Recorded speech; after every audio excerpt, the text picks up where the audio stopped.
when selecting a mentor, you also want to not feel bad or not feel low about yourself in the process. So you really need to know what do you want to get out of it on the emotional side of things. Yes, you spend some time, you learn something very technical, something very precise, and you move on. You don't need to care too much about their personality, but if it's a more broader relationship you're trying to establish, find a mentor who makes you feel good, because ultimately more than half the people I mentor are not happy. And why subject yourself to even more unhappiness?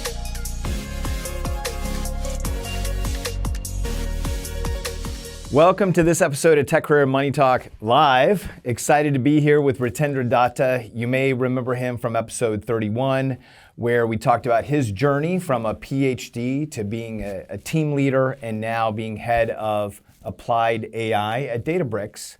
Well, we're back together today to talk about a very important topic, which is personal to both of us. We would not be here today if it wasn't for mentors, and if it wasn't for us understanding how to be good mentees.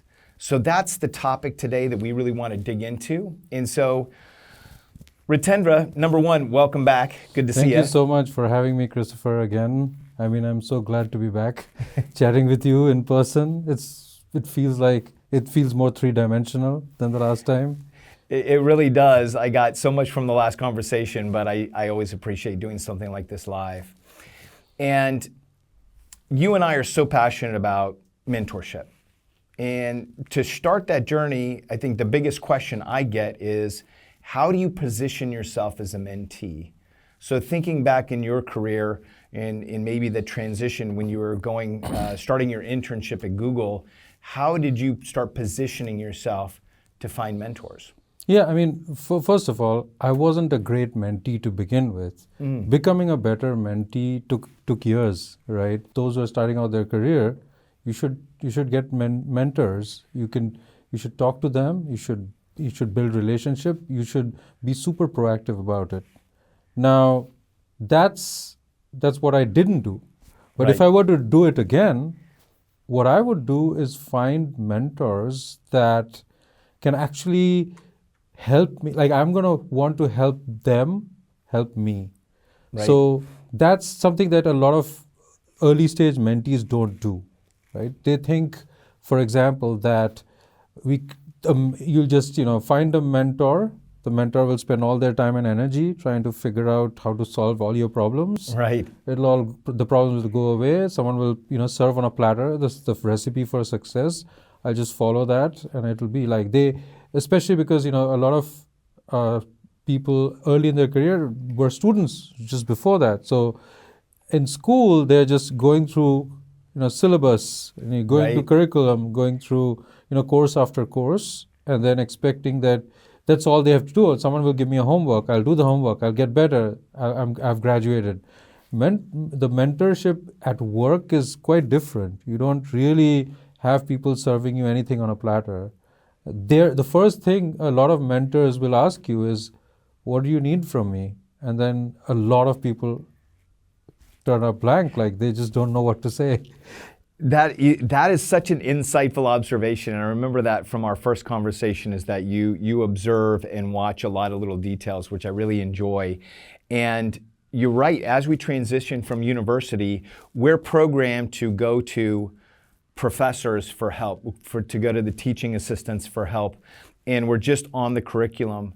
But when you're thinking about mentorship, you're going with a very specific ask. You want to be asking a specific question to solve a problem, and I like what you said at the beginning, is if you can understand how to help your mentor help you faster, solve your problem, that will start generating momentum. And one of the things that I have found with mentors is that when they are able to solve your problems in a quick cadence, help you move forward faster, and they see you being very proactive in your responses, that momentum generates that nucleus that I think starts deepening the relationship. Yep, exactly. And I think that's exactly how that's one part of that recipe of helping your mentor help you, by creating a sort of energy around yourself. Hey, I want to do this, I want to do that. the mentor may not have been ready for that sort of energy. That's But right. when you start being super energetic, here's my ambition. I had someone who was asking me, like, this is the beginning of my career. I just want to be the best in the world. Like, that's how they started their conversation with me. And I was like, that really influenced me. So if I was back to my early days of being a mentee, I would be like, this is what I want to do with my life. What can you do for me? But having said that, there's a big difference, like, because we're talking about university life and then work life and then being That's a right. mentee.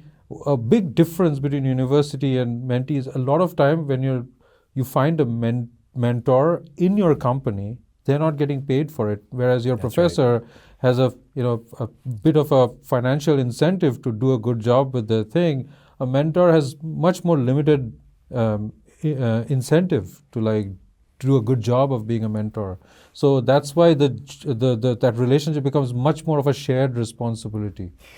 It really does, and I'm glad that you went down that road, because there's when you think about being a good mentee, there's a lot of value that you can bring to a mentor.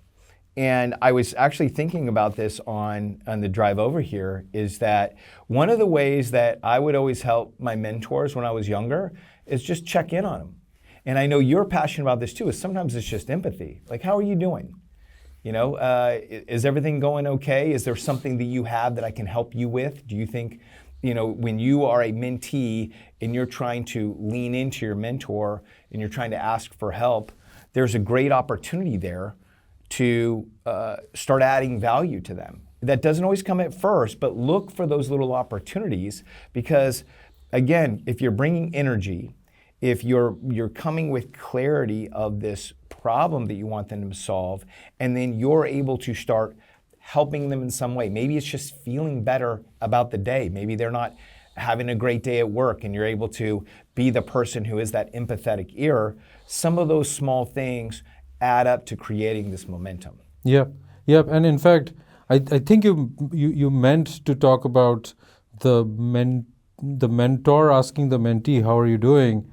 I would even turn it around and say, the mentee should also start to be concerned about the mentor. Hey, how was your day? No, maybe that's what you're I was talking about. Okay, No, great. Okay. No, because I mean, one of the things, and this is where I guess we have to skip ahead in the conversation. Yeah. One of the things that I do today that I keep in touch with my mentors is, I realize now, because we're all, a lot of us are dads, or we're deeper in our careers. Yep. To keep in touch with my mentors today, I call and just check in on them. Yeah. I mean, I will just, I call it health checks. Like, how are you doing? Like, I'm here. That's like, amazing. Let's just have a fun, maybe outside of work conversation. And actually, maybe that is something of value that I realized right away is, I'm somebody who I'm a curious person. Yep. I'm just curious, and this is why I love being a podcast host, because I get to know a lot of different people and ask lots of questions about them. But I can easily understand what somebody enjoys and just ask questions. Oh, did you cook that meal that you wanted to cook? Or did you go to Tahoe and do your skiing? And just have a moment with my mentor to get them out of that headspace. That was one of the ways I realized that would start building momentum with my mentors when I was younger, is just, helping them, have a nice day. Yep. And I think that is something that sort of, it reminds me that very few times have I, as a mentee, asked my mentor, how are you doing? And very few times as a mentor, I have been asked the same, because I think that relationship tends to be a lot more like one directional. Yes. What can you do for me? What can you do for me? But what can I do for you doesn't come naturally, because there are many, like, we don't ask this to our professors. We don't, when we are kids, we don't ask enough of that question to our parents, right? So whenever there's a hierarchy, we expect there is a one-directional relationship. And so I think because the incentives are not that aligned in the mentor-mentee relationships, you have to do this a little bit differently. Definitely. That's because then it's a lot of times they're just doing it, because they want to, help you out. You have to do something to make them feel valued, and this is one way to feel valued, right? 100%. And I do think that, and let's formalize this right now, is as you're moving from university and you are in industry and you're working, to create momentum in mentee-mentor relationships, look for ways that you can lean into them. Look for ways that you can make it bi-directional. You may not always find it at first, but I think that those ways are there. Now, I think one of the other aspects of being a good mentee is looking and identifying mentors. So what's some of the criteria that's important for you? Yeah, I think this is a great question, and it's something that's on top of a lot of people's minds. Like, what if every hour that you spend with the wrong mentor, you're both wasting time? Yes. Right? So I think what you're saying is like, how do you sort of optimize the mentor-mentee time that you have in both directions? Yes. So my general advice is to really study especially this is career mentoring. Yes. Study the career trajectory of the person you're targeting to be your mentor. Yes. Do you like where they went from where they are now? Do you like how they led their life as best as you can from their LinkedIn or from their resume or from their website or portfolio, whatever it is that you're looking? Is this someone you idolize? And there could also be some specialty reasons to pick a mentor, which is, let's say a person made a very specific career switch.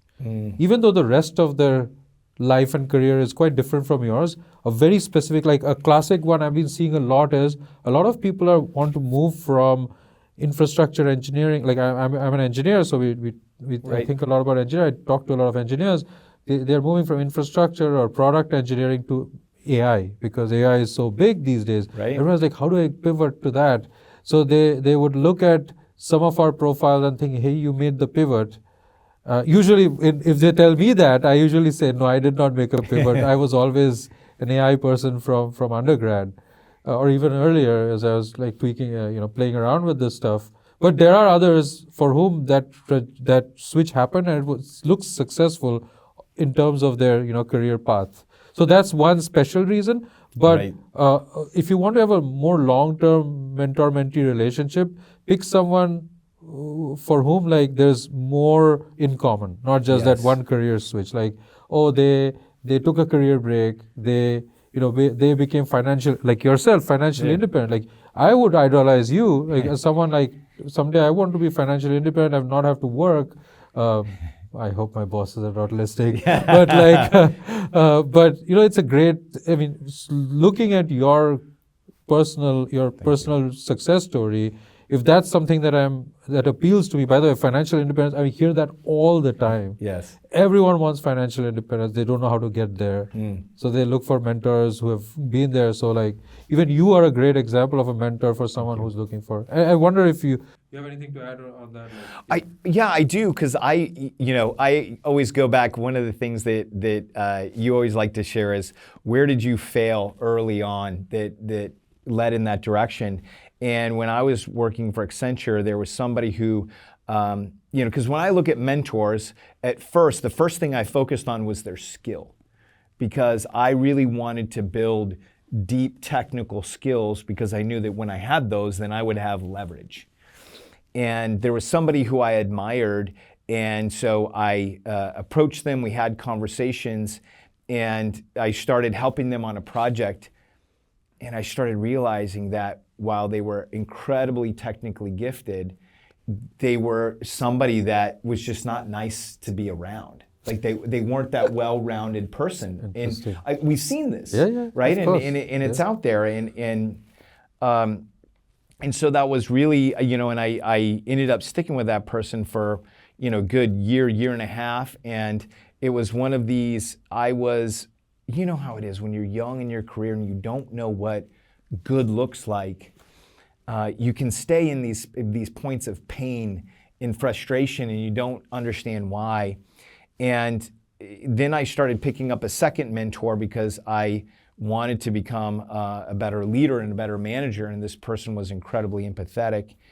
And this is somebody who's a mentor to this day. And he just shared with me, he said, you don't have to have be a mentee to somebody forever. You can learn something from them, and if you've experienced it in that season, you can move on. So number one, I realized I had the permission to move forward. And then from that mistake, what I realized, Ritendra, is that I needed to look at that holistic picture. Like, okay, who is that person as a technologist, which is very important. There's so many things to learn from people on the technology side. And then who are they as a person? How do they present themselves in the world? And then there is this aspect of who are they as a leader, right? And sometimes they can be an individual contributor, but they have high influence.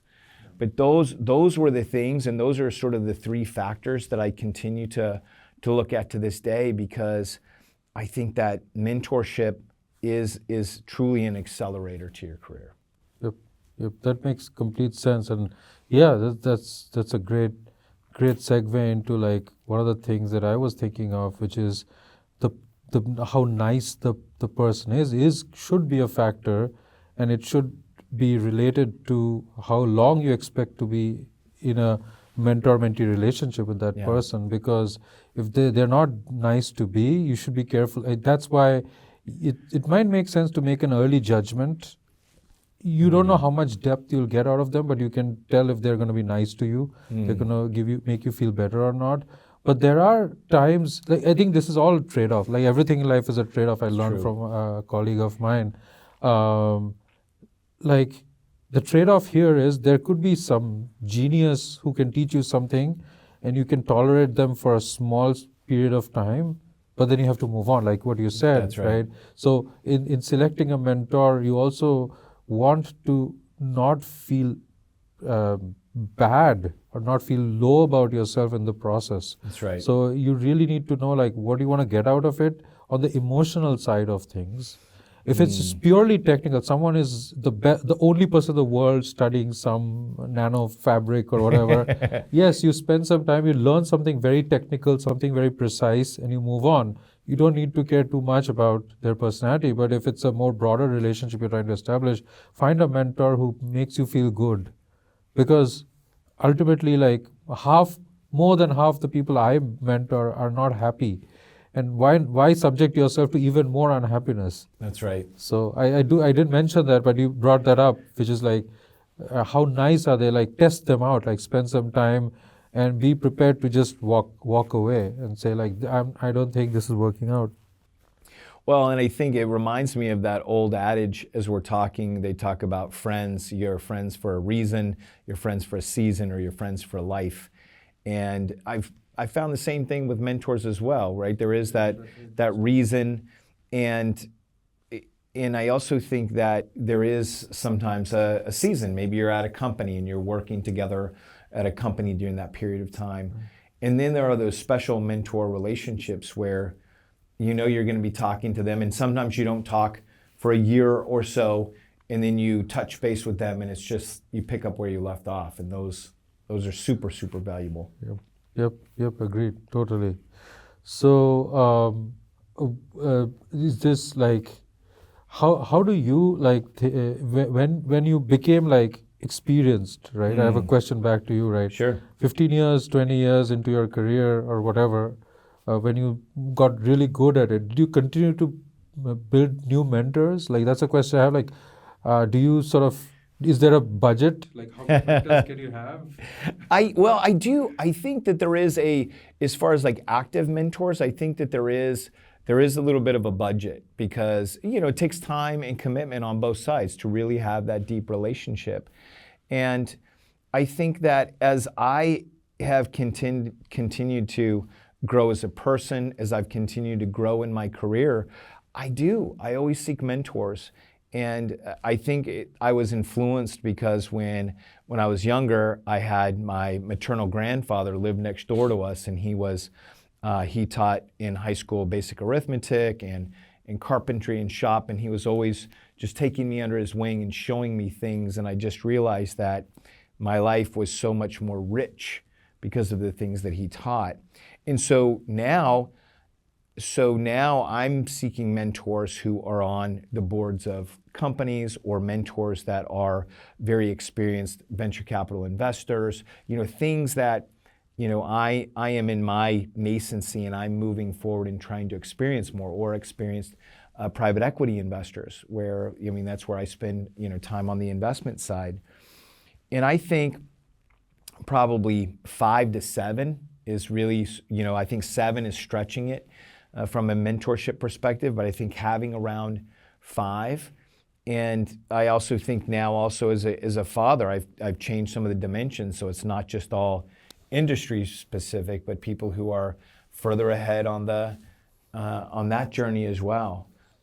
But I do, and I think I look around and I look at where I am, and one of the things that, and I think this is a component of it, that even going back to the beginning of our conversation, is the clarity, is where are you headed, what do you want to learn, and where do you see your deficiencies? Like, I just don't know this, or I haven't had that experience. I think that, helps me look around. And then now as I vet the mentors, I do a lot of, looking online and trying to understand, if I can see visibility and profile. And to your point, I will go in straight away and try and, vet and understand fit. Because as we've been through this process before, I'm sure, and I'll turn this question back to you in a second, is as you're looking and finding mentors today, I'm sure that your process of vetting them and understanding, if there's going to be a fit, is probably a much shorter time frame. Yeah. It is for me. Yeah.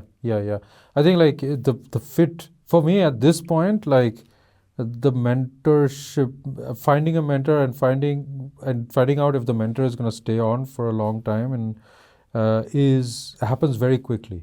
It's because like we've built the instinct around like what works, what doesn't work. Have I exhausted learning everything about this person? Right now, I have a mentor who is much older but was very successful in the startup environment in the Bay Area, and at this point, he is primarily, one of the things he does is he actually mentors a bunch of people and encourages them to take their companies public and so on. He himself took 2 companies public in his career, and he's always like, it was really surprising. Day one, I was chatting with him through some connections, and like day one, he told me some things I hadn't heard for the last 10 years. Like, hey, you're not being ambitious enough. No one had told me. Everyone's like, oh, you're doing so well. Like, what? And he's like, no. You can do way more. You're like someone who just changes your very assumptions about yourself is usually a very good mentor, because, and this is just a prelude, because if that's the day one, date 7 will look even more interesting, because they'll learn more things about me, I'll learn more things about them, and they'll tell me, here is how you can do it. First they'll say, okay, you're not being ambitious, but I know that there's more coming. Like, okay, let me tell you, here is how you do it. Wow. So I think that is a very, very important point that we need to tease out, is that if you're in a good relationship with a mentor, you're going to feel uncomfortable. And that's what we seek. Like, isn't it like we're at this stage right now that we want people that are going to do 2 specific things, for me anyway, is look in my blind spot. What am I not seeing? Like, I want to give you all of the data around who I am, where I'm trying to go, what I've accomplished and done, my skill set. Help me understand my blind spot. And then tell me some of the things that people may not be telling me. Because it's easy when you experience success that you do get a lot of attaboys, but you do find, working with mentors that get you uncomfortable and have you challenging your own thinking, it's an incredible growth place to be. Yeah, and they have to balance it out with compliments, right? Like, they can't just be like, you're nobody. That's right. You are somebody, but you can. The thing is, like, you set a baseline by appreciating the person, and then you say like, yes, you're great. You need to be greater. I want to make a somewhat interesting, controversial point about this, because I do think that there are some cases where and this happens all the time in music, for example, right? You're a disciple of a musician, like, and you're sort of learning. This could be any other kinds of like long form, like art that lasts for a long period of time. Right. You have a guru, and there is many documented histories about disciples getting better than their mentors or teachers, Yes. and that's creating a sort of rift and then a sort of a complexity that is unanticipated at the very beginning. And so that's one thing to watch out for. Like, what if you start to become more successful than your mentor? Yes. How do you deal with that? Like, what can you expect? I think it's an interesting one. It has not happened that many times, but when it happens, it creates a lot of unease, a lot of discomfort, a different kind of discomfort. It does. No, it creates a different kind of discomfort. And I know, I had some relationships like that. Or it's interesting. I mean, so one of the things I think that's interesting, from my perspective is I've had some relationships change over time because I had some people that were career mentors, and now that I chose this other path to seek the financial independence, and now I've stepped outside. Now they've come around with great respect, in a very complimentary way, saying, okay, now I'm looking for help over here, and they've sort of flipped the script, which I'm very, very open to do. But I do think that I do remember a couple points in my career when I started, making some progress, and other people were had been my mentors, were sort of not left behind, but they were just sort of, their career wasn't moving as fast. There were definitely some awkward conversations. Yeah, and I think that requires the mentor. This is a mentor question. Yes. But it requires the mentor to not have ego around. It's like, to switch sides, you have to be comfortable being on the other side, right? A lot of people are not so this doesn't come naturally to everyone, but it doesn't. It's a really good point you made. Like, those who are able to say, I helped you, now you help me, and I'm totally fine with this. They're probably also good mentors. That's right. Yeah. Yeah, they are, because well, and it goes back to the whole conversation of, how do you, when you select a mentor, I think for me, one of the key things is finding somebody who's self-aware, right? Who understands and knows themselves. And if they do, they're going to have an internal survey of strengths and weaknesses, and completely understand that, now you're developing in this area over here that I don't have the strength in. Okay. Hey, I could use some help in that area. Would you be open to questions and all this stuff? Of course. Yeah. Happy to reciprocate. But I think we've spent, this first half of the show on the, what it takes to be a mentee. I think we've covered a lot of good points. I think what we're going to do is we're going to take a short break. We're going to be back, and then in the second half, we're going to really focus on what it takes to be a good mentor. Okay, and we are back with part 2 here, Tech Careers and Money Talk.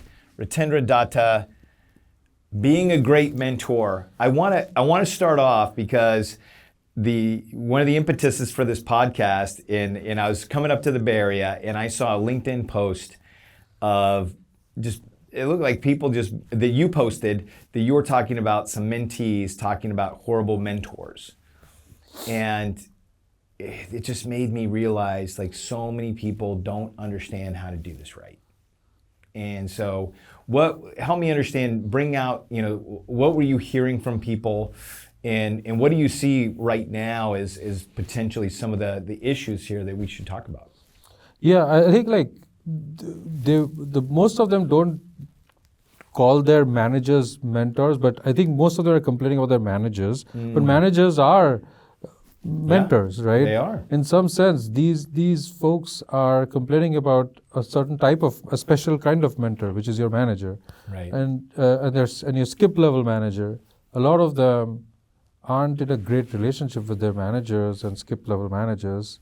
So, in the sense that they're not doing their duties of being a good mentor. That's right. And the most important thing that's common between any mentor and a manager is empathy, right? Step 1 is listen with empathy to your report or your mentee. right. So as a mentor or a manager, I don't think it matters. I'll just interchangeably use mentor and manager because I think they're related. Um, you have to intently listen to what problems your reports are facing. Too many managers are basically saying, I don't have time for this. We need to do this. Oh, you have a problem? I don't have time for that. This is not important. I don't have enough bandwidth to help you out. Oh, here's a little sort of let me throw you a bone and maybe that'll solve the problem. When all they had to do was listen intently to their That's right. problems, seek to understand. Like again, I go back to Stephen Covey. First seek to understand, then to be understood, right? That's So right. again, like we come back to our friend, it's impossible to give your inputs before you have listened. And that's so basic, it doesn't cost anything. That's what I was saying. Like my post was specifically about the absolute basics of does my manager even listen to my problems? Does the manager understand step 2? Does the right. manager plan to do anything about it? And step 4, do they actually succeed at doing that? I mean, step 1, I'm stuck in step 1. That's right. Yeah, the other ones could be hard for various reasons. But how about just listening and nodding your head like this is not hard? Even that seems to be not that common. Yeah, I mean, this is such a challenge in technology. We move fast. We do. And I also think that there's a lot of skills that are not taught to first-time managers, and it's so hard that once you don't have these skills, I think it's hard to recover as you start growing and scaling. I think that people aren't taught, managers aren't taught how they need to protect and manage their own time so that they can be effective managers. And I think to be clear, what our experience has been in our career is that if you want to be a great manager, you have to be a mentor, period, full stop. And I think it's important that people understand that as your career ascends, if you are not a great manager, 2 things are going to happen. Number 1 is there's going to be a reputation that people don't want to work for you. That will, all of a sudden, you will start getting a drag on your career that you're not getting these great positions because it's hard to hire because you have a name and reputation. And then on the flip side, when you get to director and above, it's not just your manager who decides on your promotion. It's all the other executives. And so if they hear about how you're not a great manager, that again is going to create downward pressure on your career. And I literally, the episode that is going to release before this one is a woman named Erin Deal who wrote a book, Radical Empathy. That was sort of a offshoot of Radical Candor. And the simplest thing she said is that if you want to show empathy, when somebody says what they're experiencing, you just literally just read back the problem in sort of the I statement. So you sort of say, I am feeling this, like you're just literally trying to read it back. Just that simple step can make that person feel understood, release that level of pressure. And I think people don't always understand. They think that, again, you've drawn something out for me in this conversation that will now influence my writing going forward. I'll let you know, which is the fact that we get programmed by university. We do, and university there's financial motivation, there's more of a intellectual transaction, but when you get into industry, right, feelings are involved. Feelings are involved. Like if I'm going to put money in your pocket, you're going to feel incredibly happy. If I'm taking money out of your pocket, who knows what you could feel? Angry, sad, frustrated. But all along the part of that journey is helping you manage your career, which means that we need to build a psychological safety and emotional trust. And I think empathy is definitely the foundation. Yep, absolutely. And I think the thing that you just mentioned about how, like my step 1 was to seek to understand. I think there's a step 1.5 there of reflecting back so they know that you're understanding them. Yes. So I missed that step, and the lady you're talking about, Yes. I think that's a fantastic idea. Repeat back and do it in a way that they really feel like you're embodying their pain. And that's real empathy, because you can always like repeat, you can, or even just like the use of the word I, like Yes. saying it from your perspective is even more real. It's like, okay, you're embodying my situation, and now you see things from my point of view, and so now I can trust you to solve my problem, because that's when I've started mentoring, one of the things I observe is the first 5 to 10 minutes my mentee is keenly evaluating me. That's right. They are like trying to understand if I'm any good, if I'm going to add any value to them or not. And when I am able to repeat their problem and it's accurate, that's when they start to trust me. Before that, they're like, you're here, you have some credentials, you're here to just give me some lecture about how to do things. And they realize I'm not interested in impressing anyone. I'm not interested in lecturing anyone. That's right. I'm just here to solve your problem. That's how I start every conversation as a mentor. And that's where I end. Like, I don't talk about myself except absolutely necessary to That's right. map to something that they might be facing. And when I fail to do that, that's when I lose my mentee. Like, so I think that's a fantastic, input. Yeah, I really think that radical empathy, it really stuck with me, and I was trying to look for what is something clear and concise of how you can just generate that, because and this goes back to, so I think we're really on the topic of what makes a really solid mentor, and it is creating that emotional relationship where somebody can feel safe to share with you, because a mentor, and this is where, let's dispel some myths here. Like, a mentor relationship isn't, you're not just teaching somebody a skill, you're walking with them alongside their career. And I think they're going to get much more value when they know, like, and trust you, and they know that they can bring anything to the table than if they don't, if it's just this very sterile, oh, I'm teaching you how to, do X, Y, and Z. Yeah. And I actually, that made me think about something.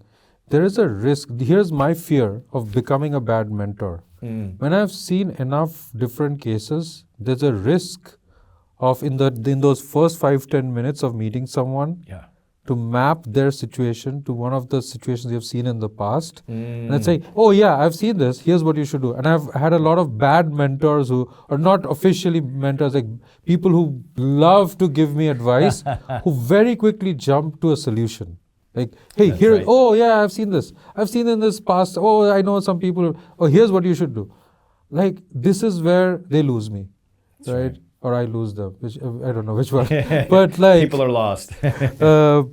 my biggest fear is that I'll become that kind of a person where I've seen enough density of different variants that I'll no longer. But so my counter to that is, I firmly believe, and already in that 60, 70 people that I've talked to in the last 2 weeks alone, there's so much variance, even within a cluster of very similar problems. Yes. That you really need to pay attention to the details, because otherwise, as a mentor, you will start to map very quickly to some other person or some other situation, and you'll give the wrong advice.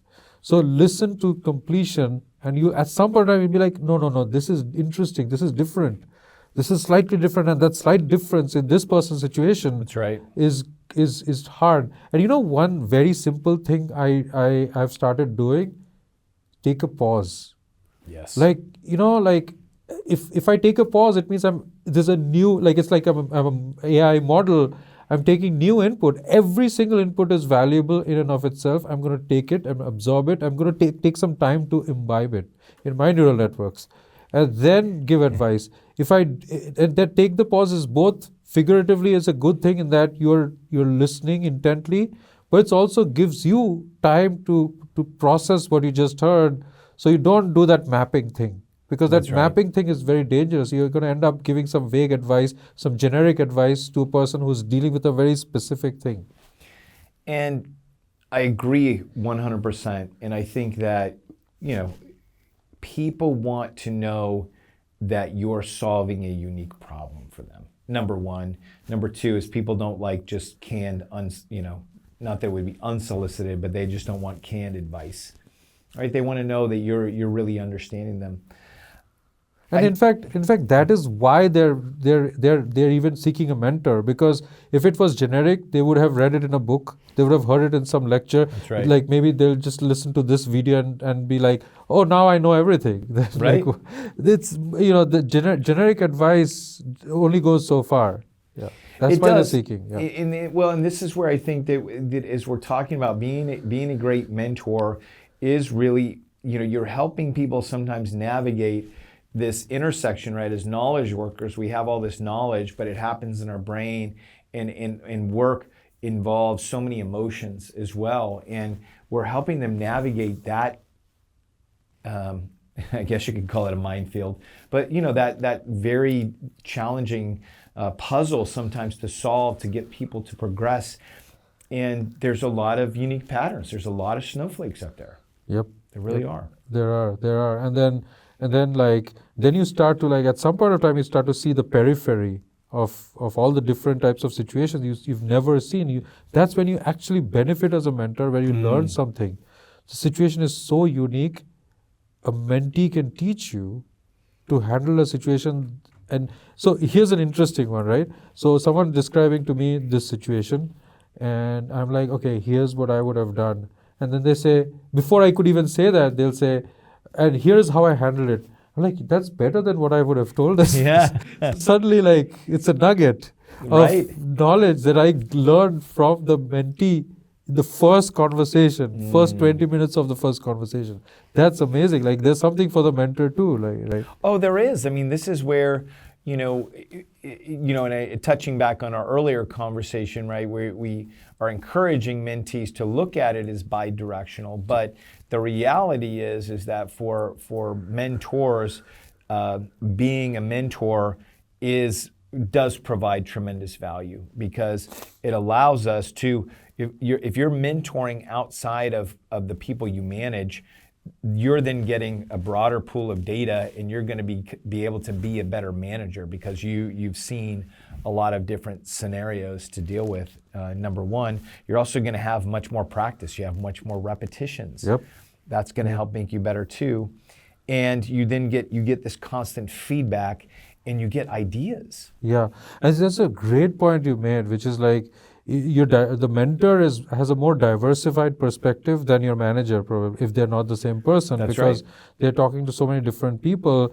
The manager working with the same set of people over a long period of time could actually be stuck in a local maxima in what advice they can give, what solutions they can provide. And the number of times I've heard people say, "Oh, this is new. I had never thought of it like that." You have a manager, you're talking about a manager problem. That manager has not told you something that this mentor told you within 20 minutes. That is the diversity at play here. I'm not taking credit. It's just simply talking, working in different. This is why experience matters. It's the same thing. As a mentor, the more experience you develop, the more useful you're going to be at randomizing in a good way. Right. The thought process of a mentee, right? And then it's also the value of diversity as well, right? Going and saying, I'm going to support different groups, and I'm going to mentor into different groups that may come from different ethnic backgrounds or multicultural backgrounds. All of that stuff is just phenomenal input that makes you a better mentor, which can lead to being a better manager. Right, exactly. And I think that there's no shame in if you have shared ethnicities or shared socioeconomic backgrounds, to leverage that as a mentor to be more relatable to the mentee. That's right. I think there's nothing wrong with that. We all sort of come from different backgrounds, and we have strengths, and it's a bit of a specialization, but it still is something that is not to be ignored. If you know something, share it, right? 100%. Yeah. So moving off of the empathy, sort of the emotional side, what are some other characteristics that you think help make a great mentor? Yeah, I think just the knowledge is a very big part of it, right? I think for example, if if you don't know what you're talking about, it's such a simple statement, right? If you don't know what you're talking about, the mentee will know that you're making stuff up, Yes. right? Yeah. So be very direct and honest about the boundaries of your knowledge and experience, and talk within those boundaries, and don't talk about things, because I'll give you a classic example: AI. Everybody on LinkedIn, since we are both on LinkedIn, everybody is an AI expert right now on LinkedIn. Yes. Everyone is saying, oh, Claude is better than Anthropic, is better than GPT, is better than blah, blah, blah. Oh, what times we are living in. I love those conversations. I just for fun, I sometimes go into these detailed things like, these people have 100,000, 200,000 followers. They call themselves, they're self-proclaimed AI experts, and then somebody publishes them as top minds in AI. Right. Okay, so that sort of reinforced each other. And then when I look in depth at their conversations, and I see gaping holes in their understanding of what they're talking about, right? So knowledge, especially in fields that are emerging and exciting, don't fool your mentees into believing that you know what you don't.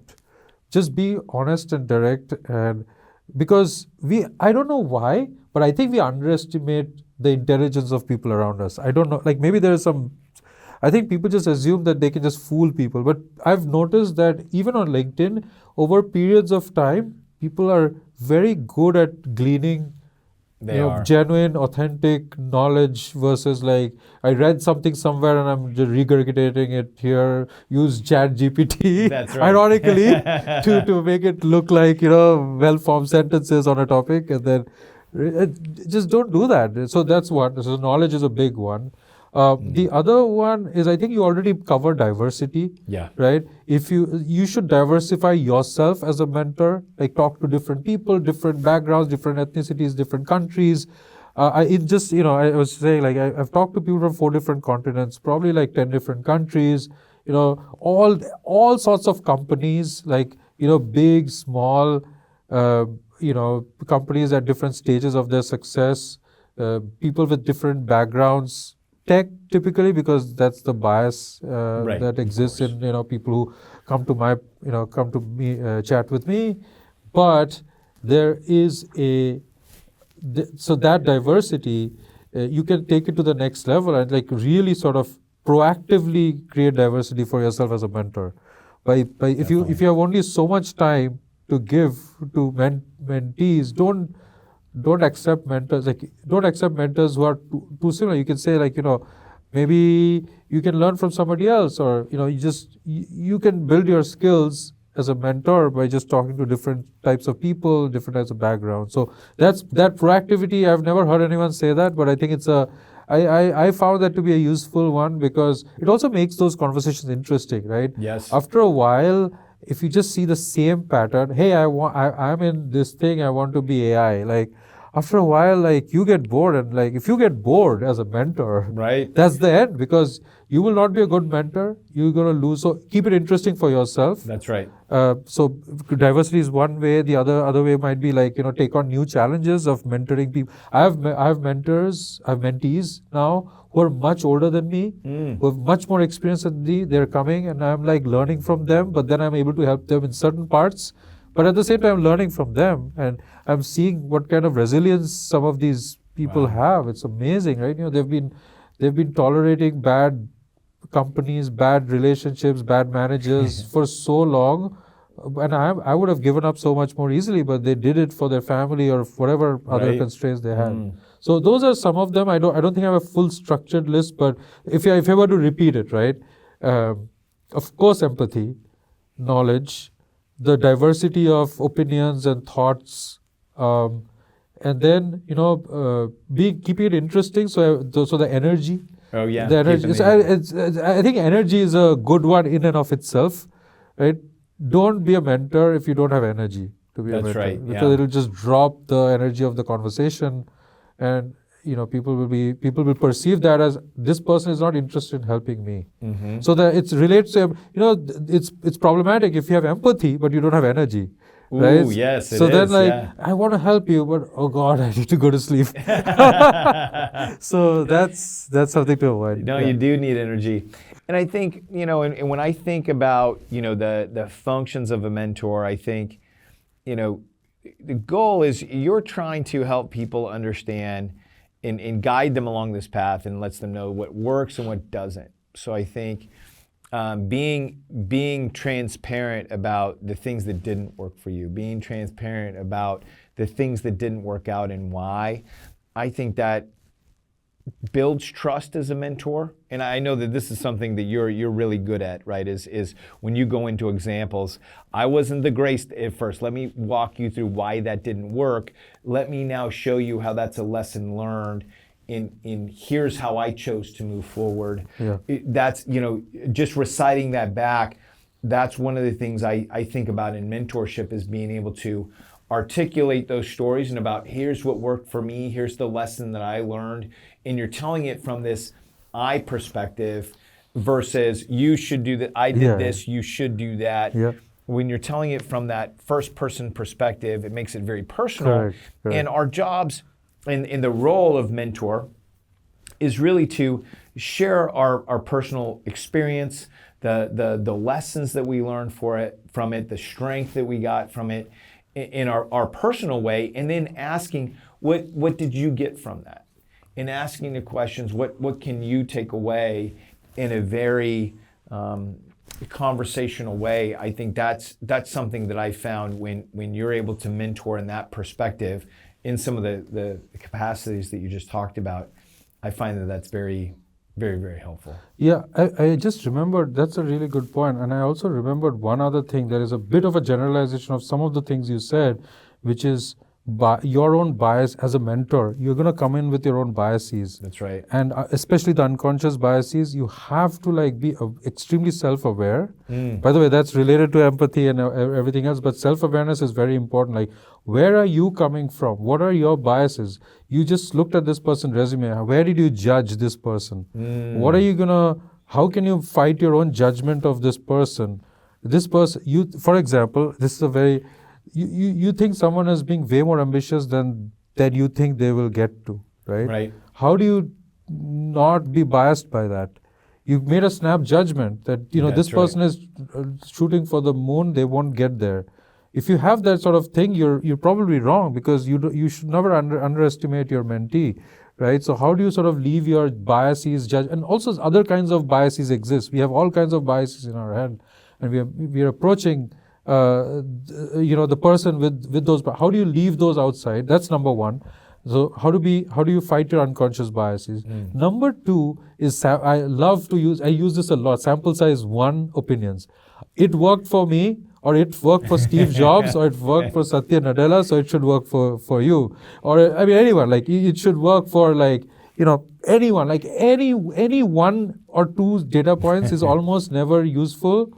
How do you sort of fight that small sample size bias that we all have? We just saw this one instance of success or failure, so I'm sort of inclined to tell you that don't do it because it might happen to you. But if you just if you have sound statistical judgment, you'll not do that. So, funnily enough, a mentor needs to know basic statistics. Well, we've gone through a whole list of a lot of things that mentors need to do, which I think is so important. I think people need to hear from us that we've had a modicum of success with this, and this is something we're passionate about and continue to do. But let's sort of bring it home by talking a little bit about what are the benefits that you get personally from being a mentor. Yeah. So I think for people at my stage of career, financially it doesn't make sense usually, right? Because if I just spent that amount of time doing my day job, it pays way more, right? I think maybe at some point at some level, some people have reached a stage where starts to make financial sense. That's not for me. It's not why I'm doing this. I just felt that there's building a legacy around sharing what I know is what I'm after at this point. That's right. So if I can help people, that moment of seeing the change in someone's face from, I did not think this way, that's very interesting. Yeah. that by itself is worth it, because a lot of people are so struggling so much to just develop clarity about their own career and not getting anyone to tell them. When I tell them, so here's an example, a simple example, right? Someone says, just talking to me about the details of this person said this happened, and after listening to them for like 10 minutes, I said, I think you're in the wrong team or wrong company or some dramatic thing. And they're like, I hadn't thought of that. You're right. So that's it. That is, and that is when I feel like, and I'm assuming that I'm right about it. I don't want to like, That's right. assuming that I'm right about it, that is what I get the most out of it. Then of course learning. I said, like, I learn from mentees a lot because they have so much. Lots of them have more experience than me. They're better. They're nicer than me. They're smarter than me. Like, there's so much I can learn from people. There's not, that relationship is purely based on some specific things that they thought I was better at them for. But there's so many other aspects to a life. Right. I can learn so much. I'm inferior in probably every other way, and so I can learn from that experience. And also, like, I think there's a little bit of feeling good about doing something good, which is, I think it overlaps with what I just said, but it's just like, I'm not doing social service. This is the closest, I'm not actively doing social service while I'm employed full time. This is the closest to social service I can do for some subset of the community. I'm not, I'm not helping the poor or the needy in that sense, but I'm helping people who are clueless, and they're like, emotionally, many of them are extremely drained out. Yes. And I give them a little bit of energy boost by chatting with them for some time. And that, to me, like, genuinely, that's it. That, to me, is the most important part of it. Like, nothing else comes even close to the value of feeling like I changed someone's thought process a little bit. Yeah. Because I know that creates a ramp, and then they'll take it from there. They're smart. Most of the people I talk to are really smart. They get it. When I tell them, they get it. They're not struggling to understand what I'm telling them and why I'm telling them what I'm saying. They get it. They process it. They're like, they're gonna also, by the way, know where I'm wrong in my advice. And they'll be like, yeah, he's like 80% there. I'm gonna take that 80%. I'm gonna ignore 20% of what he just told me to do.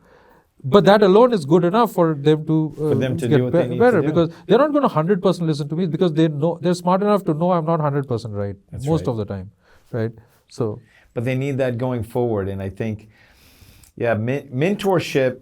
I think number one, and I'm going to read back what you said, because I personally believe this too. I know you do. I know this is where we're kindred spirits here. In our community of technology employees, many of us, we didn't come from anything. I mean, we have the ability to, have these great careers, generate great income from working from technology. But I know plenty of people who immigrated to this country and had nothing, and now are doing very, very well. And they have mental health issues, because this industry, as sexy as it looks from the outside, can be brutal and unforgiving, 100%. because we're expected to, depending on the role, you think about like reliability engineers, you can have a 24/7 lifestyle, depending on the size of your company. And customer expectations are high, competition is high, we move at speed, we solve difficult problems, and those are just the table stakes. And we had 40,000 layoffs this year. Yeah, no, and we had, exactly, and you don't even know what's coming, right? You have layoffs, you have financial uncertainty on top of all that other stuff. Then you also have, home life. And then on top of that, you're expected to then navigate your career through something that is constantly evolving. So I believe, and this is why I started this podcast, is I want to create a space where we can talk about, the fact that we need to take care of each other's mental health.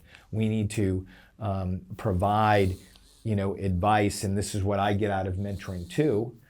And it's just the reality that you when you see somebody get unstuck, and I just think recently I had a mentee who had moved to a new company, she's really aggressively pursuing a director level role, and I was really trying to help her get ready for an audit committee presentation. And she just needed some run through. She just needed some confidence. I mean, to your point, incredibly smart, skilled, but she just needed somebody to take some time, give her the confidence, give her, some pointed feedback, tuning, so that she could go in there.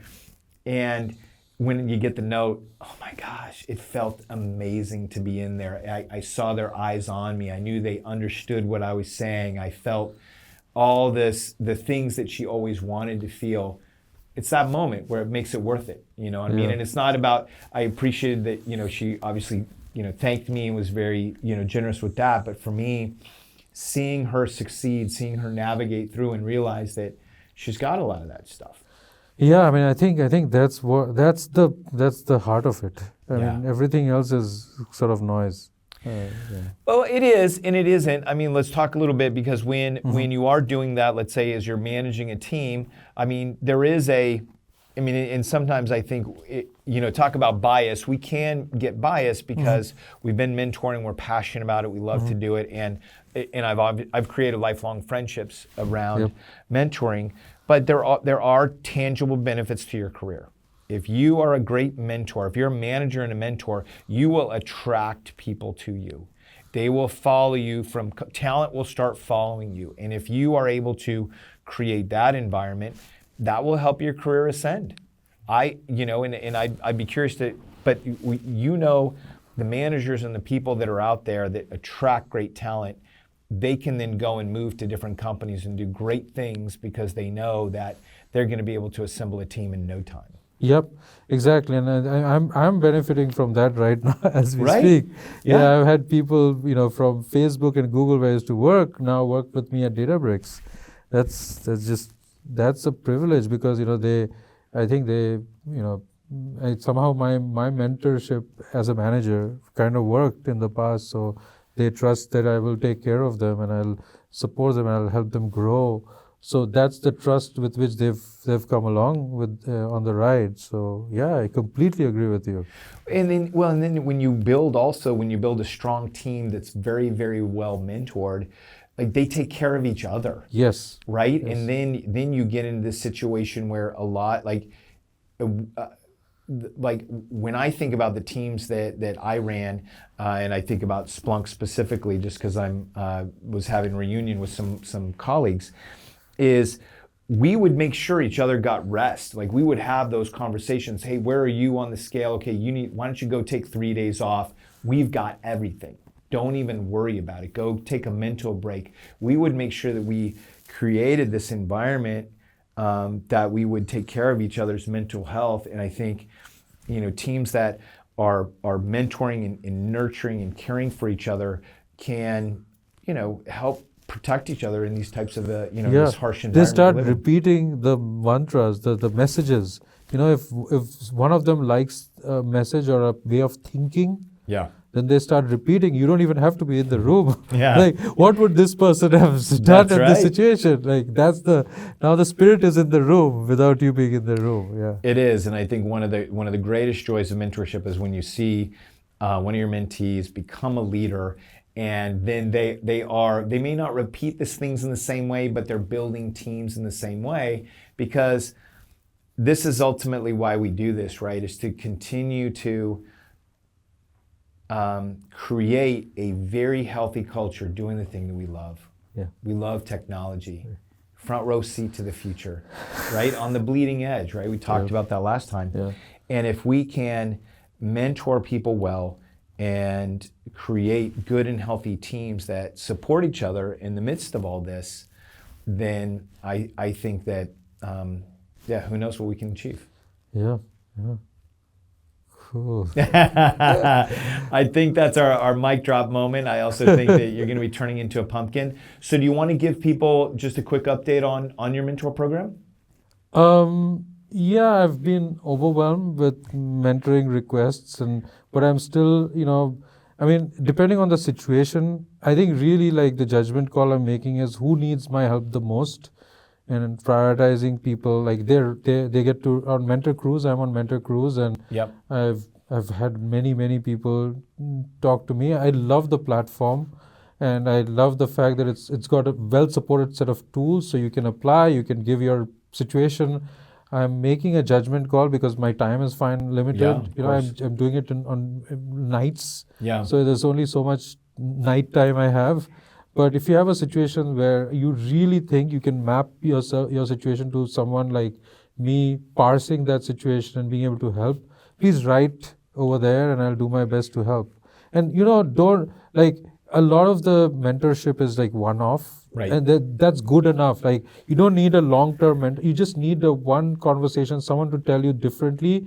That I think I can scale up a lot more, because then I don't have to like keep talking to the same person. I just chat with you. I have this one good, meaningful chat, and maybe it helps you.